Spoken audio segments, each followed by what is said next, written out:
7 warships waited in the shadow of a gas giant. They had been there for 3 days, silent and patient like hunters watching a trail. Commander Tholox of the Velkarin Dominion checked his sensors again. The human vessel would arrive soon. The trap was perfect.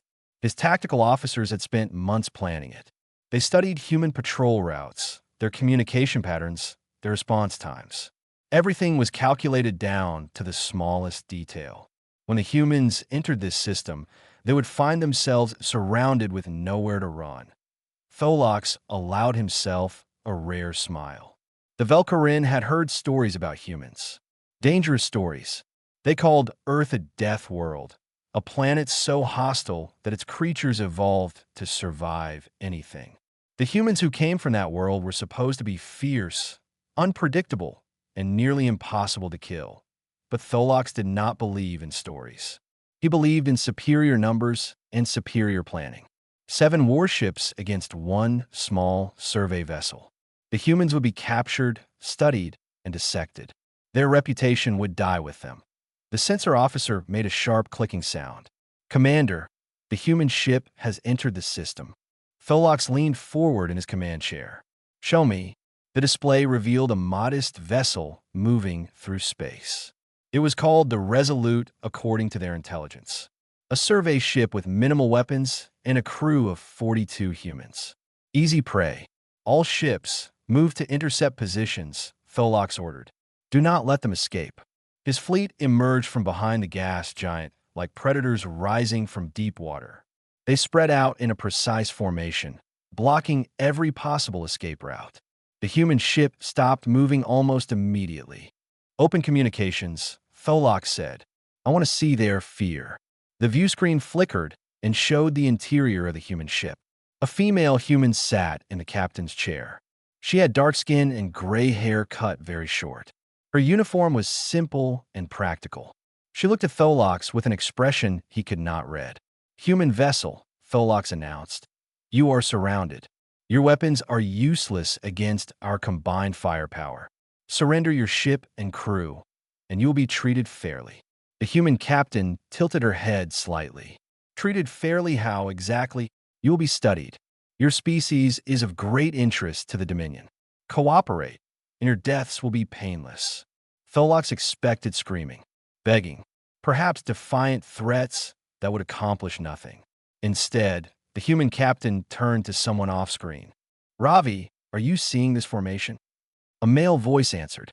"Yes, Captain Webb. It's textbook." "Which textbook?" "Academy Scenario 47 Alpha. The meat grinder." Captain Webb nodded slowly. She turned back to face Tholox with something strange in her eyes. It took him a moment to recognize it. She was amused. "Commander," she said, "I'm going to need some time to discuss this with my crew. Give me 1 hour." Tholox's confidence wavered slightly. This was not the reaction he expected. "You have 1 hour to surrender. After that, we will disable your ship and take you by force." "Understood." Resolute out. The communication ended. Tholox turned to his tactical officer with confusion on his face. "What just happened?" "I am uncertain, Commander." She did not seem afraid. "Monitor their communications. I want to know what they are planning." But the humans were not transmitting anything his ships could intercept. Whatever they were discussing, they were keeping it private. On board the Resolute, Captain Diana Webb walked to the center of the bridge. Her crew watched her with expressions ranging from concern to curiosity. She looked at each of them in turn. "All right," she said calmly. "How many of you remember Scenario 47 from the Academy?" Every hand went up. "How many of you passed it on the first try?" No hands. "How many eventually passed it?" Every hand went up again. Diana smiled. "Luis, pull up the counter strategy for 47 Alpha. Priya, I need you to start calculating power redistribution.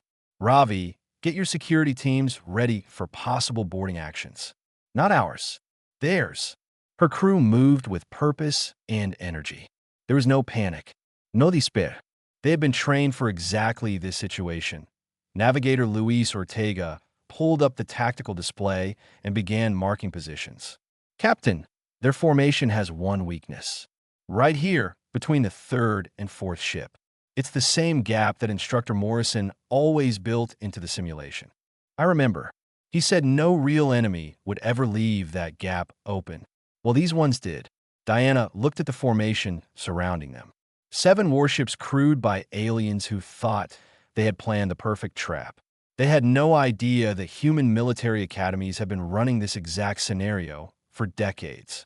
The academy was right, she said quietly. Training for impossible situations does pay off eventually. She sat back in her chair and began reviewing the counter strategy she had memorized years ago. The aliens had given her 1 hour. She would need about 20 minutes. The hunt was about to become very different from what the Velkarin expected. 43 minutes remained on the countdown when Tholox noticed something wrong with his sensors. The readings from a human ship made no sense at all. He called his science officer to the command deck. "Explain this to me. What am I seeing?" The science officer studied the data with growing confusion. "Commander, these are the stress hormone levels of the human crew. They should be elevated. Extreme fear produces specific chemical signatures that we can detect even through hull plating. And what do the readings show? Normal levels. Some crew members actually show reduced stress compared to baseline measurements. A few are showing chemical patterns associated with excitement." Tholox felt the first cold touch of doubt. "Perhaps our sensors are damaged. I have run diagnostics 3 times. The equipment is functioning perfectly. On board the Resolute, the atmosphere was nothing like what the aliens imagined. The crew moved through the corridors with purpose and energy. They gathered in small groups, talking quickly, checking equipment, running calculations. Security Chief Ravi Patel stood in the armory with his teams. 20 trained soldiers looked at him with steady eyes. None of them seemed worried about the 7 warships outside. "All right, listen up," Ravi said. "The aliens think they have us trapped. They spent months planning this ambush. Very impressive. Unfortunately for them, we spent years training for exactly this kind of situation." One of the younger soldiers raised her hand. "Sir, this formation, it really is the same as Scenario 47. Almost identical. The spacing is slightly different, but the principles are the same. 2 blocking ships at the front, 2 at the rear, 3 providing crossfire from the flanks. Classic kill box. I failed that scenario 4 times before I passed it." Ravi smiled. "I failed it 5 times. Captain Webb failed it 3 times. The point is, we all eventually passed. We all learned the counter strategy. Now we get to use it for real." In engineering, Priya Shah was already deep in calculations. Her fingers flew across control panels as she rerouted power systems throughout the ship. Normally, what she was planning would burn out half the conduits on a vessel. But Priya had done this exact procedure dozens of times in simulations. She knew which systems could handle the strain and which ones needed protection. "Chief," one of her engineers said nervously, "the reactor output you're requesting is beyond safety limits." "By 12%, yes. But the Resolute's reactor was built with a 20% safety margin. We could sustain this output for approximately 90 seconds before anything critical fails." "How do you know that?" Priya looked at him with calm confidence. "Because I did the same thing in Engineering Simulation 32. Twice. The first time, I pushed it to 15% over limit and the simulated reactor exploded. The second time, I learned." Back on the Velkarin flagship, Tholox received another strange report. His communication officers had finally managed to intercept some audio from inside the human ship. What they heard disturbed them greatly. "Commander," the communication officer said, "they are laughing." "Laughing?" "Yes. And singing. One group is singing some kind of rhythmic chant while they work." Tholox did not understand. His species prepared for battle with solemn rituals and quiet meditation.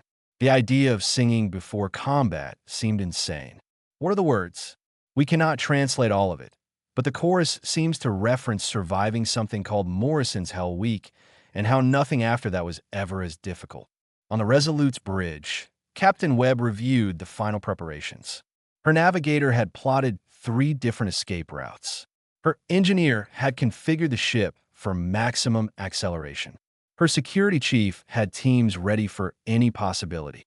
"Report," she ordered. Luis Ortega spoke first. "Navigation ready, Captain. Primary route goes through the gap between ships 3 and 4. Secondary route uses the gravity well of the gas giant to slingshot around their rearguard. Tertiary route involves ramming their lead ship and hoping for the best. Let's keep tertiary as a last resort. Priya reported next. Engineering ready. I can give you 112% power for 90 seconds. After that, we'll need to reduce to normal output or risk catastrophic failure. 90 seconds should be plenty. Ravi finished the briefing. Security teams in position. If they try to board us, they'll regret it. If we need to board them, we're ready for that too. Diana nodded with satisfaction.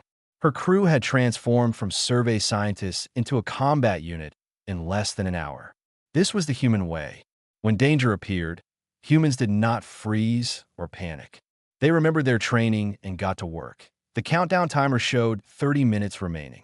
Diana opened a channel to the alien commander.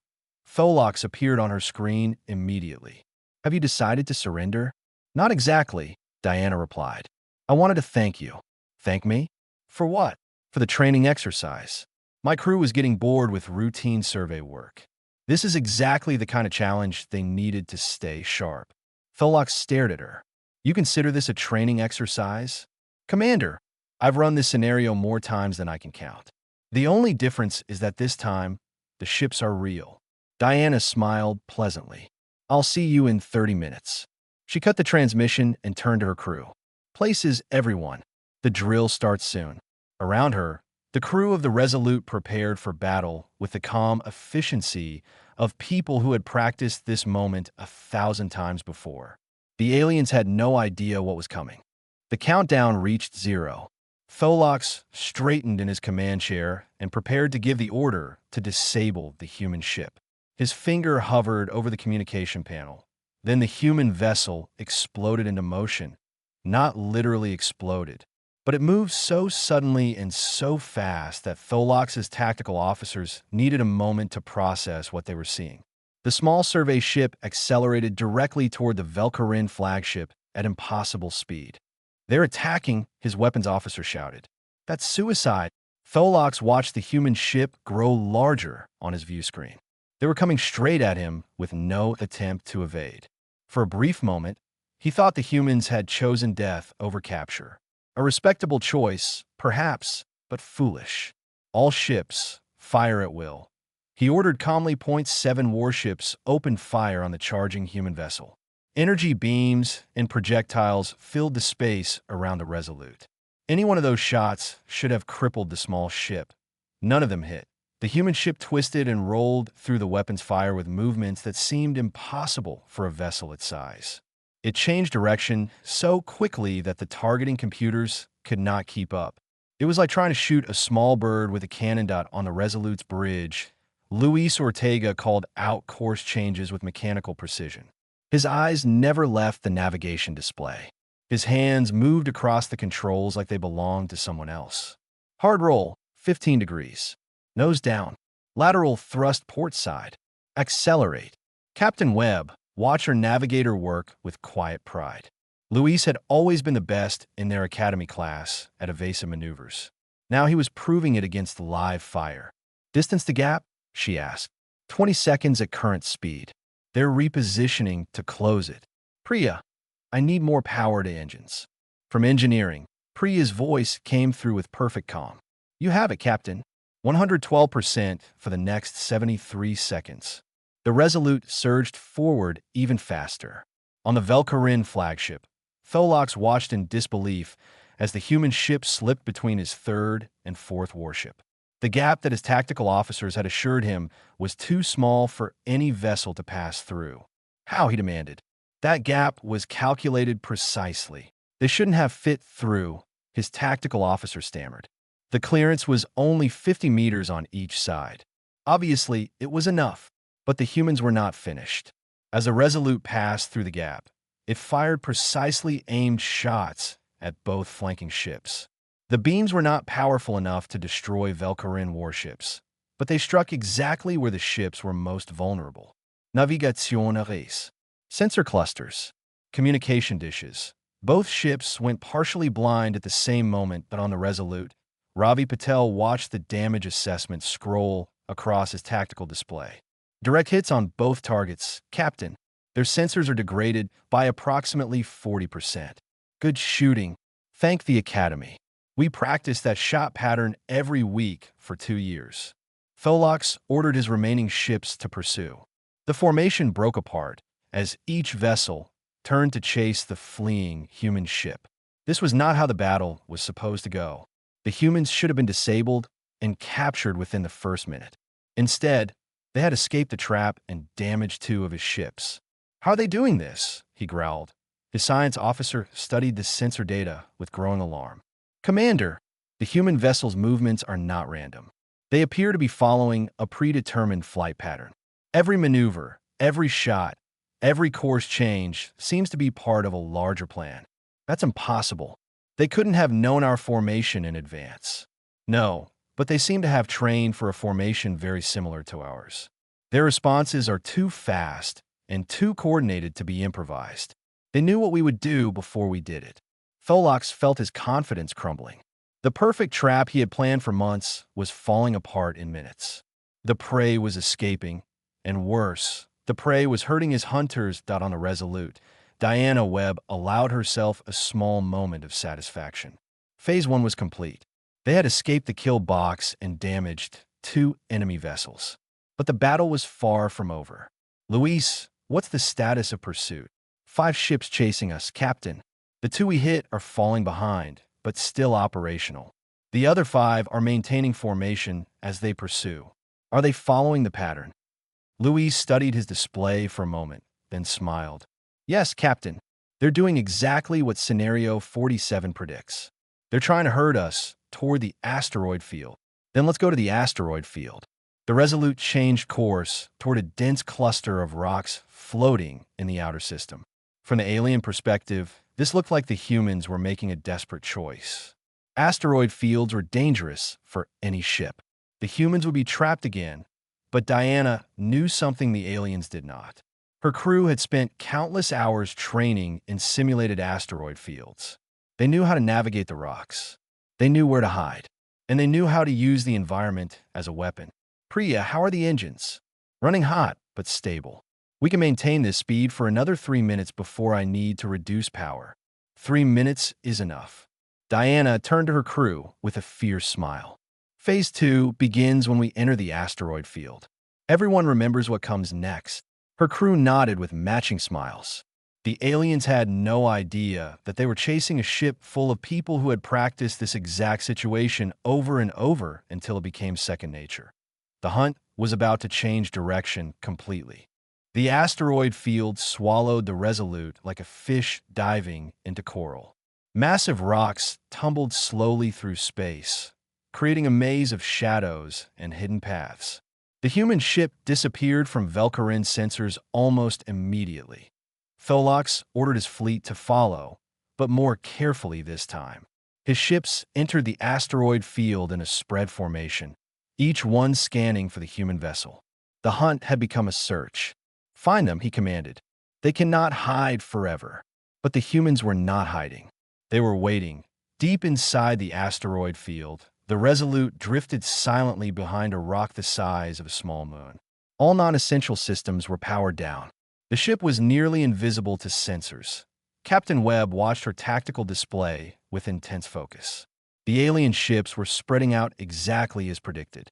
Soon they would pass close enough for the next phase of the plan. Then one of the alien ships did something unexpected. "Captain," Louise said with sudden concern, "their lead vessel is changing pattern. It's moving to a higher position above the asteroid plane." Diana studied the movement. This was not part of Scenario 47. The standard tactic was to search at asteroid level, not above it. The alien commander was adapting. "Interesting," she murmured. "He's smarter than the simulation." Ravi stepped closer to her chair. "What do we do? If he gets above us, he'll spot us easily." Diana thought for a moment. The textbook solution would not work now. But that was fine. Human training was not just about memorizing responses. It was about understanding principles. "Luis, do you remember Scenario 12? The one with the ambush in the nebula?" Her navigator paused, thinking. "The one where the enemy used vertical movement to find hidden ships." "Yes." What was the counter? We used the environment against them, drew them into a denser area where vertical movement was dangerous. Diana smiled. Exactly. And what do we have plenty of in an asteroid field? Understanding lit up Luis's face. Dense areas with dangerous rocks. Priya, I need you to prepare something special. Can you overload our sensor array to create a false reading? Make it look like we're somewhere we're not. From engineering, Priya's voice came through thoughtfully. That's not standard procedure, Captain. But I remember something from advanced engineering about sensor manipulation. A pause. Yes, I can do it. Give me 2 minutes. On the Velkarin flagship, Tholox felt a small surge of pride. His decision to search from above was working. His sensors were detecting faint traces of the human ship's energy signature. They were hiding behind a large asteroid approximately 3 kilometers away. Move to intercept, he ordered. All ships converge on that position. His fleet changed course toward the signal. 3 ships approached from different angles, while the others maintained position to prevent escape. This time, the humans would not slip away. The lead ship reached the asteroid and rounded it carefully. Weapons were ready. Sensors were focused. Crew members prepared for combat.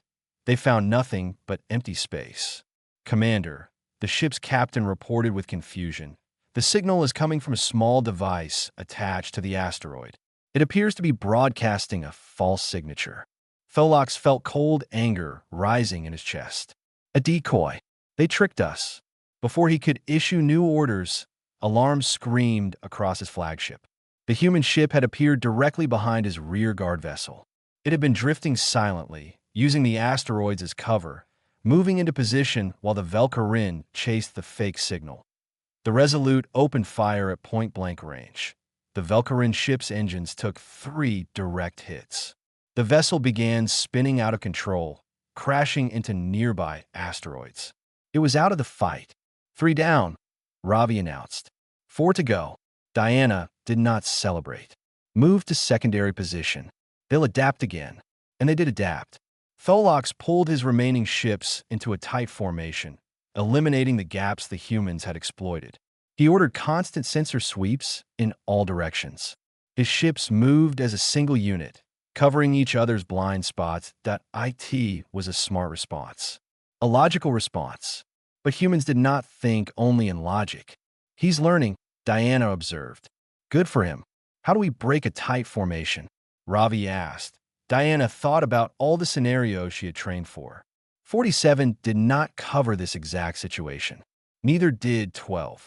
But scenario 63 had involved breaking tight formations using psychological pressure rather than direct attack.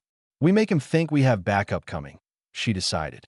Luis, can you modify our communication array to send a burst transmission toward the edge of the system? Make it look like we're calling for reinforcements. Easy enough. What message? Something about a Velkarin ambush and requesting immediate assistance from the nearest human fleet. The message went out. The Velkarin intercepted it immediately. Tholox read the transmission with growing worry. Human reinforcements? If a human battle fleet arrived, his damaged task force would be destroyed. He had come here to capture one small ship, not fight a war. His officers urged him to withdraw. The mission had already failed. 3 ships were damaged or destroyed. The humans had proven far more dangerous than expected. For a moment, Tholox considered retreat. But his pride demanded he stay. 1 survey ship could not defeat 4 warships. It was impossible. That pride would cost him everything. While the aliens debated their next move, the Resolute circled around through the densest part of the asteroid field.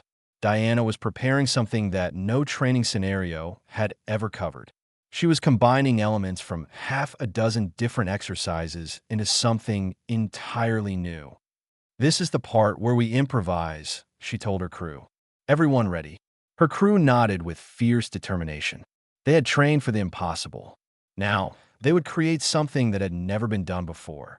Commander Tholox made his decision. He would not retreat. The human reinforcement message was probably a trick anyway. His 4 remaining warships would find and capture the human vessel. Honor demanded nothing less. He ordered his fleet deeper into the asteroid field. That was his final mistake. The Resolute was waiting in a narrow canyon between two massive asteroids. Diana had positioned her ship at the perfect angle to strike when the enemy passed by. But she was not planning to run anymore. "Ravi," she said quietly, "prepare boarding teams." Her security chief looked at her with surprise that quickly turned to understanding. "We're going on offense. They're down to 4 ships. We've damaged their sensors and broken their confidence. If we can capture or disable one more vessel, the others might actually run." Diana's eyes were hard. "And I want prisoners. I want them to tell the Dominion exactly what happened here today." Ravi smiled grimly and headed for the airlock. His boarding teams were already suited up and ready. They had practiced ship-to-ship combat thousands of times in simulations. Now they would do it for real. The lead Velkarin vessel entered the canyon first. Its captain was focused on the narrow passage ahead, watching for the human ship. He never expected an attack from above. The Resolute dropped from its hiding place like a hawk striking prey. It matched speed with the Velkarin cruiser and locked onto its hull with magnetic clamps. Before the alien crew could react, human soldiers were cutting through the airlock. Ravi led the first team through the breach. The corridor beyond was dark and filled with strange smells. Alien air, alien ship, but the tactical principles were the same as any human vessel. "Clear left," he called. "Clear right. Move forward." His team swept through the ship with practiced efficiency. The Velkarin soldiers they encountered were unprepared for close combat against deathworlders. Humans were faster, stronger, and far more aggressive than any species the aliens had fought before. One Velkarin warrior raised his weapon toward a human soldier named Kim. Before he could fire, Kim crossed the distance between them and knocked the weapon aside. A quick strike to what looked like a joint sent the alien crashing to the floor. "They're not very tough," Kim observed. "They evolved on a gentle world," Ravi replied. "No predators, no extreme weather, no natural disasters. They never needed to be tough." The ship was secured in under 8 minutes. 32 Velkarin crew members were restrained and moved to a holding area. The captain was brought to face Diana Webb via communication screen. His name was Caliph. He looked at the human with something between fear and wonder. "How'd you do this?" "We are warriors. We train for combat." "You train for combat against other species," Diana replied. "Species who think and fight the way you do. Humans are different. We've been fighting each other for thousands of years. Every tactic you can imagine, we've already seen.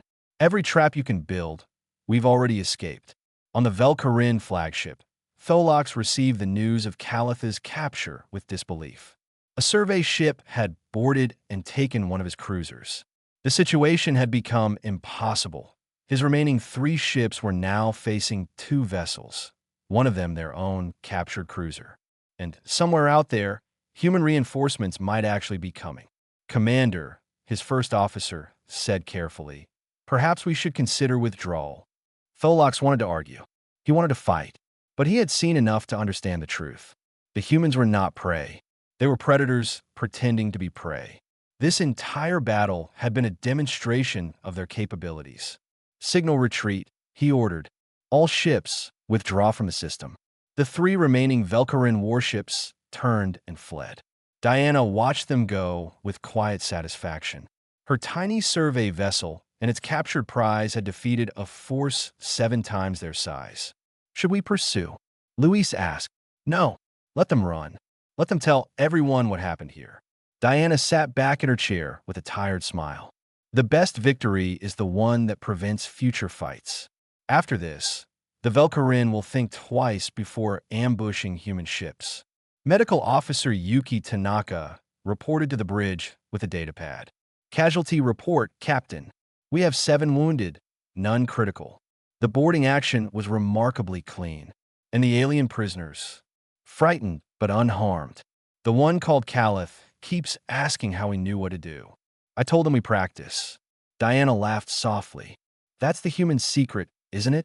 We practice everything. We imagine every possible disaster, and then we train for it. Other species think we're paranoid, but paranoid species survive." The crew of the Resolute began the slow work of securing both ships for the journey home. They had won an impossible victory. They had captured an enemy vessel, and they had proven that human military doctrine worked exactly as designed.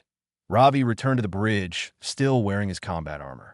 Purple blood stained his gloves. "Captain, the prisoners are asking why we didn't kill them. They say their people would have killed human prisoners." "That's why we're different," Diana replied. "Tell them they'll be treated fairly. When we reach human space, they'll be questioned and eventually returned to their people." She paused. "Make sure they understand that mercy is also part of human training." The Resolute set course for home, towing its captured prize behind it. The greatest battle in the ship's history was over, but the story was just beginning to spread across the galaxy. The news spread across the galaxy like fire through dry grass. A human survey vessel had defeated 7 Velcarin warships. Not just escaped, defeated, captured one, and sent the rest running. Diplomats from a dozen species requested details. Military commanders studied the battle recordings with growing unease. Everyone wanted to understand how such a thing was possible. 3 months after the battle, Commander Tholox sat in a clean white room on a human space station. He had surrendered himself voluntarily for questioning. He wanted answers as much as anyone else. The human officer across from him was young, but spoke with confidence. Her name was Lieutenant Sarah Ortiz, and she specialized in interspecies relations. "You seem troubled, Commander," she observed. Tholox made a gesture equivalent to a human nod. "I have replayed that battle in my mind 10,000 times. I still cannot understand what happened. My plan was perfect. My execution was flawless. Yet we lost to a survey ship." "Your plan was perfect," Sarah agreed. "That was the problem. I do not understand." Sarah leaned forward slightly. "Commander, human military academies have been running tactical simulations for centuries. We don't just train for likely scenarios. We train for unlikely ones, impossible ones. We train for situations that our instructors invent specifically because no real enemy would ever do them." "Why would you prepare for impossible situations?" "Because impossible situations happen. Humans learned a long time ago that the universe is full of surprises. So we try to prepare for everything." Sarah smiled. "Your perfect ambush? We have a training exercise that matches it almost exactly. Scenario 47 Alpha. Every officer in the human fleet has practiced escaping from that exact trap." Tholox felt something cold settle in his stomach. "You have practiced escaping from my trap?" "Many times. Most of us failed on our first attempts, but we kept practicing until we could do it reliably. Then your Captain Webb knew exactly what to do. She knew the principles. The specific details required adaptation. But that's what humans are good at. We train the fundamentals until they become automatic, then we improvise the details." Tholox was silent for a long moment. His entire understanding of warfare was changing. The Velcarin trained for specific enemies using specific tactics. They mastered certain techniques and expected them to work. Humans trained for everything and expected nothing to work perfectly. "How many scenarios do your academies teach?" he asked finally. "Hundreds. And we add more every year." Sarah's expression became thoughtful. "After your battle with the Resolute, our tactical teams developed 3 new training scenarios based on Velcarin tactics. Future officers will learn to counter your strategies specifically. You learn from every battle. We learn from every mistake. Even victories teach us what we could have done better."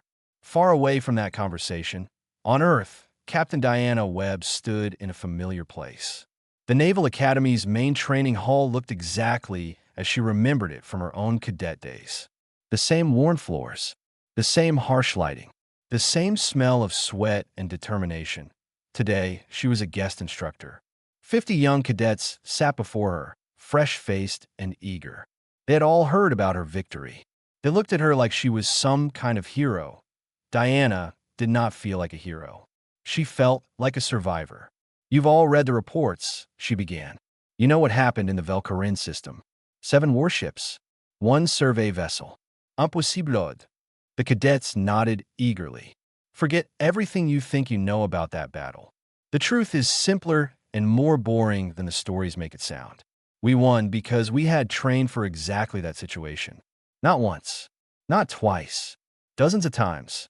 Every officer on my ship had practiced Scenario 47 until they could execute it in their sleep. She activated a holographic display showing the Velcarin formation. Your instructors will be running a new training exercise starting next week.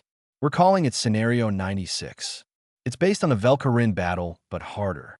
More ships, better tactics, fewer escape routes. Some of the cadets looked nervous. Diana remembered that feeling well. You will fail the first time. Probably the second and third times too. That's fine. That's the point. You will keep practicing until you can pass it reliably. And then, when some alien commander thinks he's invented the perfect trap, you will recognize it immediately. You will know exactly what to do. She paused to let her words sink in. Human military doctrine is not about being the strongest or having the best weapons. It's about preparation. We imagine disasters that haven't happened yet, and then we practice surviving them. When those disasters finally occur, we're ready. A cadet raised her hand. Captain, the reports say Scenario 47 is incredibly difficult. They call it the meat grinder. Why do we train for something so hard? Diana smiled. It was the same question she had asked her instructors years ago. Because real combat is harder. Real enemies don't follow the rules we expect. Real situations don't have reset buttons. She looked at each cadet in turn. We train for the impossible because the impossible keeps happening. And when it happens to you, I want you to look at the situation and think, I know this. I've done this before. That confidence will save your life and the lives of your crew. She deactivated the display. Now, Scenario 96 begins tomorrow. Get some rest. You're going to need it. As the cadets filed out, Diana heard them complaining quietly. Too hard. Too unfair. No real enemy would ever be that organized. She had said the same things once. Now, she knew better. Somewhere in the galaxy, another species was probably planning another perfect trap for unsuspecting humans. When that trap was sprung, Diana hoped a crew of well-trained officers would recognize it immediately and know exactly what to do. Because that was the human way. Train for everything. Prepare for anything. And when the impossible happens, treat it like just another drill.